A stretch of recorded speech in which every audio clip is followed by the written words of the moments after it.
Welcome back to Revenge with Ruby. Today, the story you are about to hear takes place in Riverton, Ohio. My name is Sarah Hayes. I am 25, and I am the embarrassing one in my family because I work night shifts. At a frozen food factory on the edge of a small town in Ohio, I am writing this down like a note to my future self, so I never forget the moment my mom decided my life wasn't worth bragging about you ever.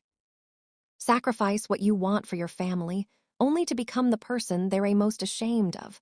While my brothers and sisters chased degrees and shiny careers, I stayed behind in Riverton, clocking in at the plant so we could keep the mortgage paid. After my dad died, it wasn't glamorous, but it was real work. I came home smelling like freezer burn and Spice's shoulders aching from lifting boxes, but at least the bills didn't bounce to my mom, though my steel-toe boots and hairnet meant one thing: failure. I still hear her voice from that family barbecue a couple years back, when relatives asked what I was doing with my life. She laughed, actually laughed, and said Sarah's taking some time to figure herself out. She's just helping out at a local place for now. She couldn't even say the word factory when I tried to explain I was working overtime to keep us afloat. She pulled me aside and hissed, "Why can't you be more like your siblings? This job is embarrassing." I swallowed it, the humiliation, the anger, the way everyone's eyes slid off me like I was background noise. I told myself it was just a phase, that if I kept my head down and worked hard enough, one day she'd see me differently.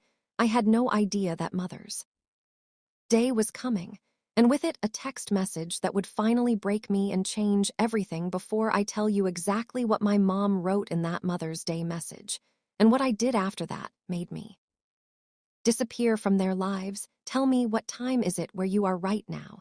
And where are you watching from? I am really curious to see how far this story will travel. Mother's Day in Riverton always smelled like cut grass and cheap supermarket flowers. At the factory, it just smelled like garlic powder and cold metal. I was on my break, sitting on an overturned crate behind the loading dock, scrolling through my phone with numb fingers. I told myself I didn't care if I heard from my family that day.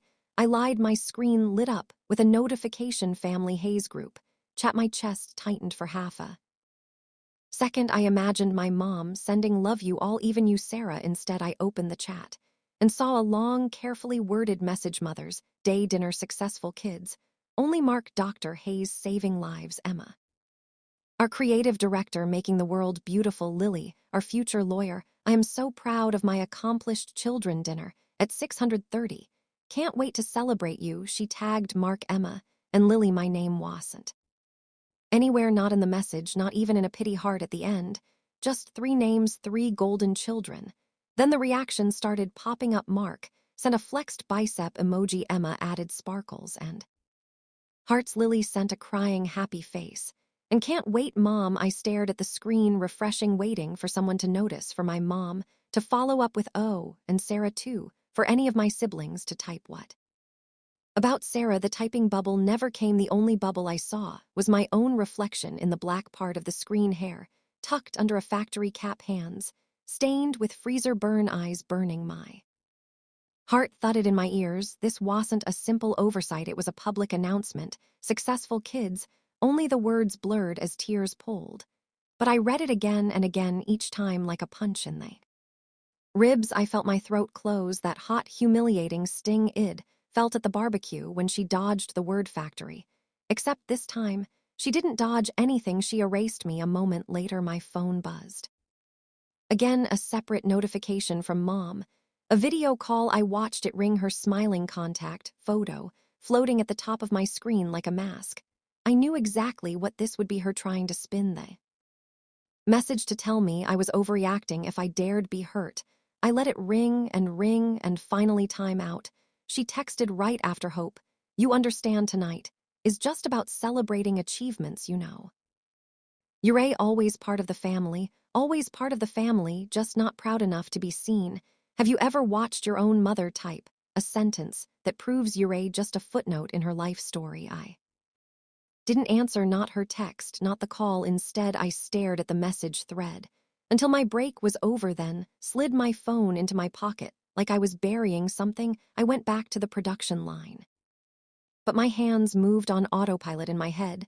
Something shattered, and something else, something colder, clicked into place. They had made it clear where I stood. I decided it was time I made a decision of my. On the day after Mother's Day, my alarm went off at 4:30 a.m. like always. But for the first time, I didn't wake up wondering how to make my mom proud. I woke up wondering why I'd given her that power for so long. That evening after my shift, I sat at the small kitchen table in my studio apartment with a notebook and a pen at the top of the page. I wrote 2 columns: stay connected on the left, cut ties on the right. It felt dramatic, but I needed to see it in ink. Under stay connected, I wrote holidays with family, maybe one day shall accept me not being the bad daughter. Under cut ties, no more humiliation, no more waiting for an invitation that never comes. Space to build a life on my terms. Peace. The right side filled up faster than the left. Still my hand hovered over the page. Who cuts off their own mom? Over a text. That voice in my head sounded a lot like hers, as if, on cue, my phone buzzed. Messages flooded the family chat. Photos from the Mother's Day dinner. My mom smiling between Mark in his white coat and Emma in a sleek blazer, Lily in a floral dress, holding a bouquet. Captions like "Mom deserves the best, proud of this family." Under one picture, my mom had commented, "My 3 shining stars again." Not even a mention of the 4th, separate from the group. A new message appeared from Mark. "Hey, heard you were busy yesterday. Mom was a little hurt. You know she didn't mean it that way. Don't make everything so dramatic." Emma added another message. "Next year just like show up more with your career stuff.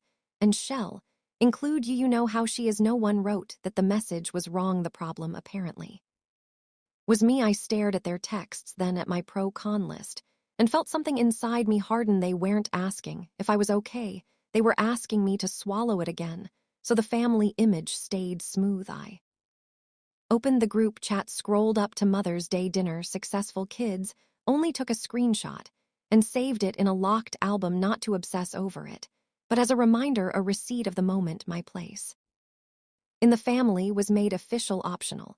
Then with shaking fingers, I muted the group chat. For a year after that, I opened Mom's conversation, held my thumb on her name, and hit block. The system asked, "Are you sure?" For once I blocked Mark. And Emma too. I hesitated on Lily, my baby sister, who had grown up watching this dynamic like it was normal. But I left her unblocked for now. That night, my friend and coworker Mia Brooks came over with takeout. She noticed my red eyes, the open notebook, the locked screen on my phone. "What happened?" she asked, sitting across from me. I slid the notebook toward her. She read both columns, then looked up. "You already know your answer, Sarah. You wrote it." My voice was barely a whisper. "Would you cut off your own family if they never saw your worth? If they literally wrote you out of their life like a typo?" She didn't hesitate. "I'd cut off anyone who made me feel smaller on purpose, blood or not." In that moment, something settled. I picked up my pen, and at the bottom of the right column wrote in all caps, "I choose me." The next morning, I woke up with puffy eyes, but a strange lightness in my chest. For the first time, family wasn't automatic. It was a choice, and I had finally made one. Once the noise of the group chat was gone, my life got quieter, not empty, just quieter. No more constant alerts of celebrations. I wasn't invited to no more subtle jabs wrapped in just joking in. That silence, I heard something I hadn't heard in years, my own thoughts. I doubled down at the factory, not to prove anything to my mom this time, but to prove something to myself. When my manager, Rachel Turner, mentioned that the company would reimburse part of the tuition for technical courses, I didn't brush it off like I usually did. I signed up for night classes, and for the first time in a long while, the future felt like something that actually belonged to me, rather than something I was constantly trying to earn from people who had already decided I wasn't worth. Plotting classes at Riverton Technical College, industrial safety process improvement, basic engineering concepts. If I was just a factory worker, I'd be the kind who knew every inch of the line. Mia joined me for one of the classes, and we became those annoying people who sat in the front row asking questions and sharing notes. We'd grab coffee from the vending machine, laughing about how we were too tired to be this ambitious. But inside, something new grew, a quiet pride that had nothing to do with a framed degree, and everything to do with choosing my path one Tuesday evening. I was rushing into the building, a stack of worksheets in my arms when I heard a familiar voice behind me, Sarah. It was small, hesitant. I froze. I turned around and saw Lily standing by the bulletin board, clutching a backpack. Her hair was pulled into a messy bun, and she was wearing a college hoodie. For a second, it felt like I'd been punched and hugged at the same time. Lily, I managed. She nodded, eyes wide. I didn't know you were taking classes here. I swallowed. I didn't know you were either. Silence stretched. Then she blurted, Mom doesn't know I signed up for this program. She thinks I'm just sticking to law school stuff. But I wanted to see what else was out there. There it was, a crack in the perfect image. We sat on a bench in the hallway, knees almost touching. I saw the Mother's Day message. She said quietly, I wanted to say something, but Mark told me not to stir things up. I am sorry, Sarah. Her apology hit harder than my mom's text. It wasn't your job to fix it, I said, even as part of me wished she'd tried. Lily twisted the strap of her bag. Mom's been weird since then. She acts like everything's fine, but she keeps bringing you up, not in a good way, more like she's mad you're not chasing the path she planned for you. And now that you're gone, she keeps asking why you're overreacting. She's embarrassed, but she'd never admit it, so she's embarrassed that I am embarrassed. I snorted, that tracks. Lily gave me a sad smile. She cares in her own messed up way. She just can't handle that you chose something she doesn't respect. And now people at church keep asking why you're never around. She hates not having an answer that makes her look good there. It was the first sign of consequences. My quiet disappearance was messing with her carefully curated story. Lily took a breath. I miss you, but I also kind of get why you did what you did. My chest tightened. You know you don't have to repeat her cycle, right? You can choose what you want, even if it's not shiny enough for the group.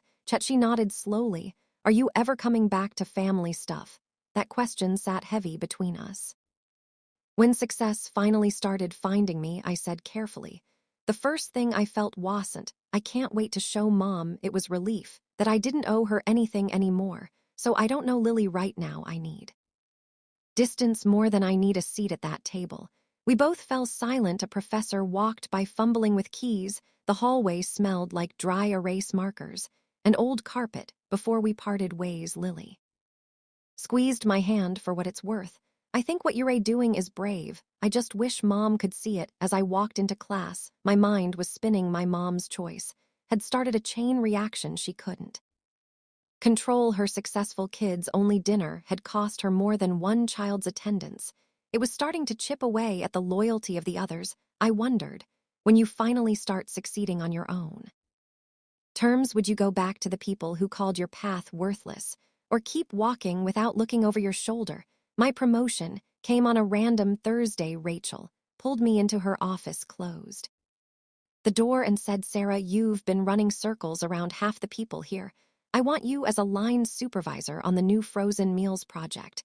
More pay, more responsibility. You and I was stunned. A year ago, if I'd gotten that news, my first thought would have been, Mom is going to have to brag about this. This time, my first thought was, I did this. I accepted the promotion. The new role was intense. Scheduling shifts, handling breakdowns, smoothing out team conflicts. But it gave me something I'd never really had before: authority. People looked to me for answers. They trusted me, and not because I had a fancy degree, but because I'd been in the trenches with them. Still, late at night, old doubts crept in. Without thinking, I would unlock my phone and hover over my mom's contact, even though it was blocked. I'd scroll past photos of my siblings' achievements, shared by mutual acquaintances. My stomach twisted every time I saw a post about "so proud of my kids," with 3 smiling faces and a mysterious invisible fourth. One weekend, after a particularly weird spiral of stalking social media and cursing myself for caring, I opened the Notes app on my phone and started typing. At first, it was just a rant about blue-collar work and how people like my mom treated it like failure. But the more I wrote, the more it turned into something bigger. By the time I finished, I had a long, raw piece about dignity, class, and how families weaponize success on impulse. I copied it into an anonymous blog on a platform Mia had told me about. I hit publish before I could talk myself out of it, titled it Successful Kids. Only when your family invites everyone. But I didn't put my name, I didn't mention specific cities. But I did describe the group, chat the exact line Mother's Day dinner successful kids, only I described. The feeling of watching your name go missing from your own mother's sentence. I asked right there in the middle of the post, does your self-worth depend on the people who refuse to see it, or can you learn to build it anyway? I expected maybe 3 people to read it. Instead, within a week, it had thousands of views, comments poured in from strangers. I thought I was the only one. My mom did something similar when I became a mechanic. Cutting contact saved my life. The validation from people who didn't know me hit in a way my mom's silence never could. Mia found the blog and messaged me, "This is you, isn't it? I am proud of you for telling the truth." Then something interesting happened. One of my mom's church friends, someone I still had on social media, shared the article on her page with the caption, "This broke my heart. Parents, don't do this to your kids." The next day, another mutual shared it. The story was traveling in the same circles. My mom moved in, and she had no idea she was the villain, or maybe she did, because a few days later, an unknown number called my phone. I let it go to voicemail later. I listened. It was my mom's voice, strained and tight. "Sarah, it's Mom. I heard this story going around online. People keep sending it to me saying it sounds familiar. I hope you're not involved in anything that makes our family look bad. We need to talk. Call me back. Not, are you okay? Not, did I hurt you? Just concerned about how she looked." I didn't call her back. I saved the voicemail, though. Another receipt. As the blog continued to circulate, Rachel pulled me aside at work one day. "Hey, random question," she said. "I read this post about someone whose mom excluded them from a Mother's Day dinner. The author sounded a lot like you." I felt my cheeks heat. "Maybe," I said carefully. She smiled. "If it was you, you should know." It was powerful, and anyone who can lead on the line and write like that, you're going places. Hayes, don't let anyone tell you otherwise. That night, I printed my blog post and the pro-con list from months before. I put them in a folder labeled proof. I'm not crazy. When the doubts came, I opened it and reminded myself I had the right to define my worth. My mom could lose sleep over public perception if she wanted. I was done losing sleep over her approval. The community event invitation came through Mia. They were doing a storytelling night downtown, she said, waving a flyer in my face during our lunch break. "Theme is when family crosses the line, you have to do it." "Absolutely not," I said through a mouthful of sandwich.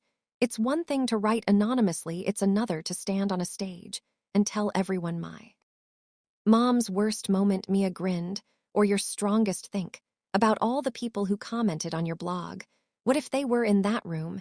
You could be the reason someone finally walks away from a toxic situation." The idea burrowed into my brain and refused to leave. A week later, my name was on the event lineup. The night of the storytelling event, my hand shook so badly I almost dropped the mic. The room was a mix of strangers, some in hoodies, some in business casual, some with tear-streaked makeup, like they'd already heard something that hit too close. I cleared my throat and started with the line I knew would land. "My mom called me embarrassing because I chose factory work." A murmur swept through the room. I told them about the barbecue, the dodged explanations, the Mother's Day text. I recited the exact words, watching faces flinch at successful kids.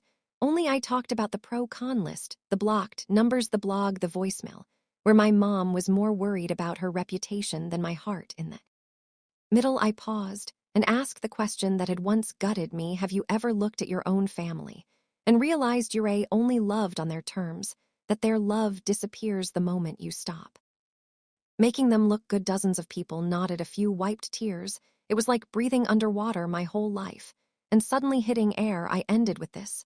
I used to believe that family was a debt I owed, that if they gave me life, I had to give them my silence. Now I know something else. I can love where I come from and still walk away from the parts that are killing me. When I stepped off stage, people hugged me, thanked me, told me pieces of their own stories.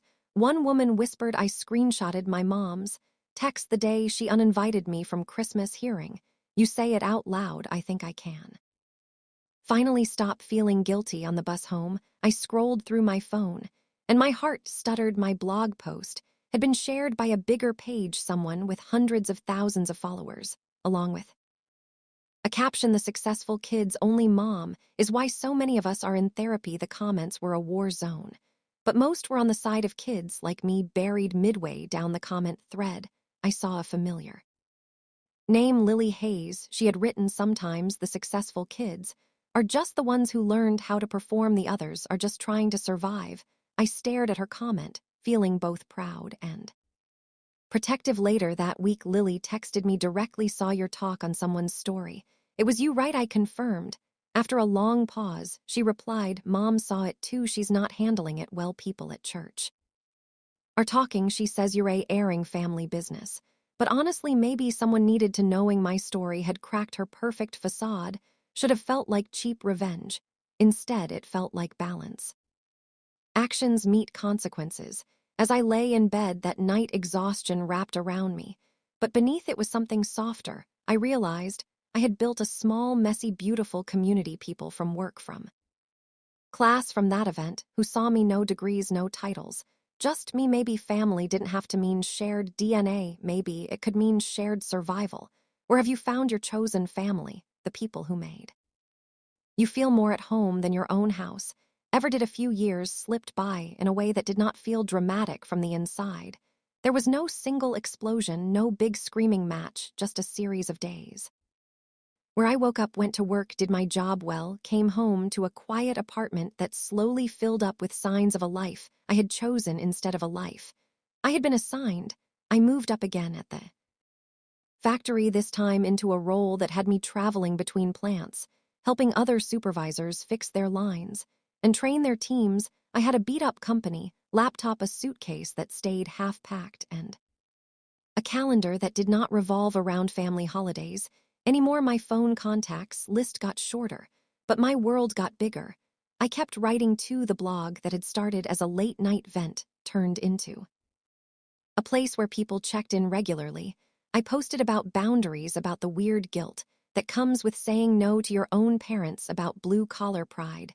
Sometimes I wrote about small moments at work that would have meant nothing to my mom, but meant everything to me, like the day a new hire told me, "You are the first boss I ever had who did not talk down to me." That comment meant more than any forced congratulations from my old life ever could. Every so often, I would get updates about my family through other people. A coworker who still went to my mom's church would mention hearing my last name in a prayer request online. I would see my siblings tagged in pictures without me, Lily, and I texted now, and then keeping it light unless one of us had a bad day and needed the other to say, "No, you are not crazy. This really happened." From her, I found out that my mom had not let the story go, the post, the talk, the way people online latched on to the phrase "successful kids." Only it all got under her skin. She hated that there was a whole corner of the internet where she was a character and not the author. She changed churches for a while, then went back. She complained that people were judging her, that they did not understand what it was like to raise kids these days. She did not, as far as I knew, ever say to them, "I hurt my daughter, and I am trying to make it right." Then life did what it always does. It added more pressure. My mom had health issues, the kind people whisper about in grocery store aisles. High blood pressure, stress, time off work, bills stacking up. The house I grew up in needed repairs. At first I heard about it in pieces from Lily, almost apologetically, like she did not want me to think she was using our relationship to pass messages. Then one night, while I was sitting on my couch with my suitcase half packed for another trip, she called with that voice that meant something big had happened. "Mom wants your number," she said. "She says she needs to talk to you." I could hear from the way she said it that this was not about feelings. I asked why, even though I already knew. Lily sighed. "She is behind on payments. The roof is leaking. The hospital bills are a lot. She heard you are doing well now, traveling for work, maybe speaking at events. She keeps saying if Sarah really cared about family, she would step up there." It was clear as day. Not "I miss you," not "I am sorry for that text," not "I have been thinking about what I did to you." Just if she cared, she would fix it. The old version of me, the one who stayed behind and picked up extra shifts, because I felt responsible for everyone Flared up for a second, I pictured my mom sitting alone in the living room, the house dim, the walls a little more cracked than I remembered. I imagined her complaining to her friends that her daughter had abandoned her. Guilt is sneaky like that. It does not care how many times you have been hurt. It only cares that you were trained to answer when someone says family. I took a slow breath and asked, Lily, what do you think I should do? She was quiet for a long time. Finally, she said, I think you have already done more than anyone knows. You kept the lights on. When Dad died, you stayed when everyone else left. You paid for things you could not even afford. Mom never counted any of that. When she wrote that Mother's Day text, I do not think you owe her a rescue now. She is going to call you cruel for that, but I do not think it is cruel. I think it is just consequences. Hearing my baby sister say the word consequences about our mother was like hearing a door click shut in my head that had been stuck half open for years. It did not slam, it just closed gently, but firmly. I told Lily she could give Mom a message, but not my number. Tell her I hope she takes care of her health. I said, tell her I hope she gets the help she needs and that she deserves support as a person, but also tell her I am not her backup plan. She chose who counted when she was on top. I am not going to pretend that never happened now.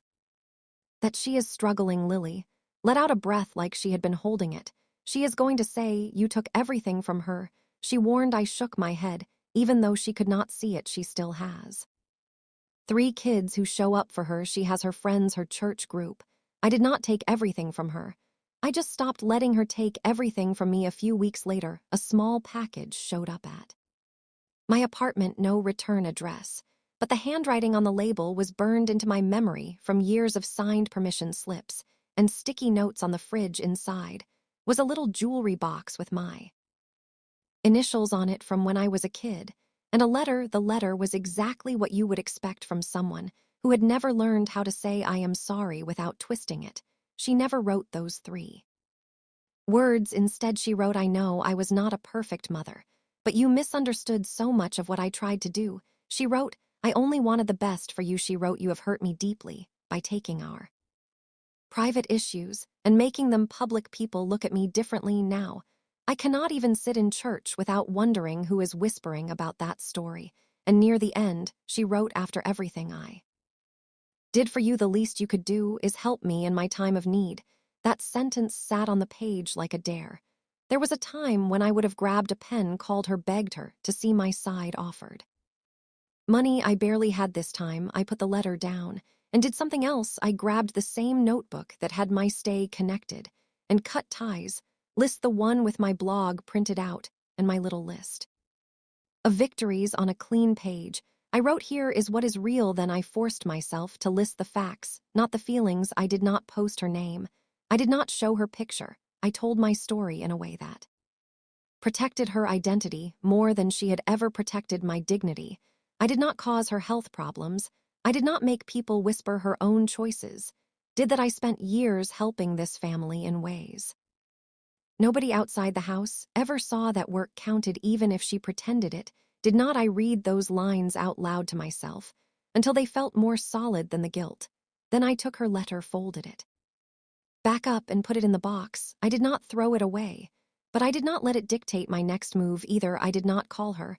I did not send money. The only thing I sent was one short text through Lily, who agreed to pass it along word for word. It said, I hope you take care of your health and find the support you need. I am not able to step back into this role. I wish you peace. That was it. No long explanations, no reopening old wounds, so she could poke them. Just a boundary stated calmly, like the weather. A few days later, Lily texted and said she cried, then called you ungrateful, then told her friends you had abandoned her, but she also stopped asking for your number. Something in her seemed to understand you meant it this time. I will not pretend it felt amazing. It did not feel like a victory lap. It felt heavy and sad and strangely calm all at once. There is a kind of grief that comes with choosing your own peace over a relationship you spent your whole life trying to fix. People like to put a bow on it, to say, and then I never thought about it again, and everything was perfect. That is not how it works. I still have nights where I miss the idea of a mom more than I miss the person I still Have flashes of memory like that old video of 12-year-old me with the lopsided cake that make my chest ache. But those feelings do not cancel out the reality of what she did. They just make me human. Well, after the letter, I wrote one last post for the blog, at least one last chapter about this specific story. I wrote about the package, about reading her words, and choosing not to let them drag me. Back into the same role, I wrote about how it is possible to hope someone gets better without volunteering to be their medicine. I ended with something that felt like the truest thing I had learned. Sometimes the kindest thing you can do for yourself, and weirdly for them, is to step out of a role that was destroying you. Love does not always mean access, forgiveness does not always mean reunion. Family should not be built on humiliation and fear, but on respect and choice. And you are allowed to build a new definition of family with people who do not need you to bleed to prove your loyalty. When I hit publish, I did not feel triumph. I felt finished, like I had finally told the whole story, not just the parts that made me look good or her look bad, but the parts that showed how complicated it really was. I walked out onto my tiny balcony that night and looked at the lights from the factory in the distance, that same building where I once read a message that said successful kids only, and realized I was not invited, had become the place where I finally proved to myself that my success did not need her stamp of approval. I still wear steel-toe boots, I still clock in, I still get grease under my nails some days, but I no longer hear her voice in my head every time I swipe my badge. Instead, I hear my own, and sometimes the voices of friends and coworkers and strangers who say thank you for telling the truth. So after everything you have heard, if you were standing where I am now with a parent asking you to step back into a role that once crushed you, would you give them what they are asking for and call it forgiveness, or would you choose your own freedom and trust that you are not selfish for finally putting yourself first? Our team is dedicated to crafting meaningful, emotionally engaging stories for the channel Revenge. All stories on this channel are purely fictional and are created to deliver thoughtful lessons and positive educational value to our audience. Each story explores real-life emotions, family dynamics, and personal choices to help viewers reflect on empathy, self-worth, and healthy boundaries. Through fictional storytelling, we aim to encourage emotional growth, resilience, and deeper understanding of human relationships. Our goal is not to promote conflict, but to inspire learning and self-reflection through powerful narratives.